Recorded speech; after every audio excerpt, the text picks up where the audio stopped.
जंगल में खरनक नाम का शेर रहता था। वह जंगल का राजा था और उसकी दहाड़ से पूरा जंगल कांप उठता था। खरनक बहुत ही ताकतवर और चालाक शेर था, लेकिन कभी कभी उसे भी शिकार करने में मुश्किलें आती थीं। एक बार बहुत दौड़ धूप के बाद भी उसे खाना नहीं मिला। वह बहुत थक गया था और भूख से बेहाल हो रहा था। उसने जंगल के हर कोने में शिकार ढूंढा, लेकिन कहीं भी उसे कोई जानवर नहीं मिला। उसकी हालत दिन ब दिन खराब होती जा रही थी। तभी उसे एक बड़ी सी गुफा दिखी। गुफा बहुत ही रहस्यमयी और गहरी थी। शेर ने सोचा कि शायद इस गुफा में कोई जानवर छिपा हो। उसने गुफा के अंदर जाने का फैसला किया। गुफा के अंदर जाकर उसने सोचा, रात हो जाएगी तो कोई जानवर जरूर आएगा, उसे मारकर अपनी भूख मिटा लूंगा। गुफा के अंदर का माहौल ठंडा और अंधेरा था, लेकिन शेर ने हिम्मत नहीं हारी। उसने गुफा के अंदर एक कोने में छिपने का फैसला किया। उसे पूरा विश्वास था कि जल्द ही कोई जानवर गुफा में आएगा और वह उसे शिकार बना लेगा। थोड़ी देर में दधिपुच्छ नाम का गीदड़ वहां आ गया। दधिपुच्छ बहुत ही चालाक और समझदार गीदड़ था। वह हमेशा अपने चारों ओर की चीजों का ध्यान रखता था और किसी भी खतरे को भांपने में माहिर था। उसने गुफा के बाहर शेर के पैरों के निशान देखे।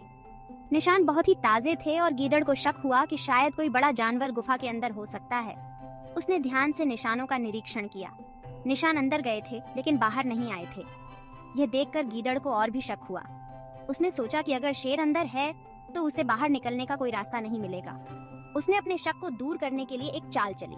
उसने सोचा कि अगर वह गुफा को आवाज देगा और गुफा से कोई जवाब नहीं आएगा तो शेर अंदर नहीं होगा, लेकिन अगर गुफा से कोई आवाज आएगी तो शेर अंदर होगा। उसने बाहर से ही गुफा को आवाज दी, गुफा, ओ गुफा, देखो तुम्हारा दोस्त तुमसे मिलने आया है, जैसा वादा किया था। तुम कैसी हो? गीदड़ ने बहुत ही चालाकी से गुफा को पुकारा ताकि शेर को लगे कि गुफा सच में बोलती है।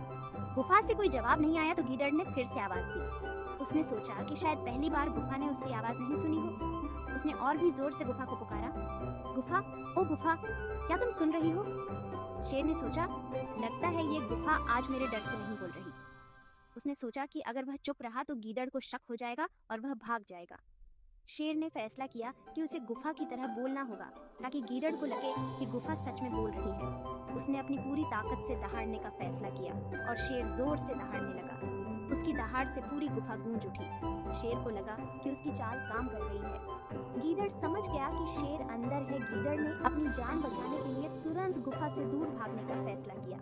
इस कहानी से हमें यह सीख मिलती है कि किसी भी मुश्किल परिस्थिति में हमें घबराना नहीं चाहिए, बल्कि अपने दिमाग का इस्तेमाल करके समस्या का समाधान ढूंढना चाहिए।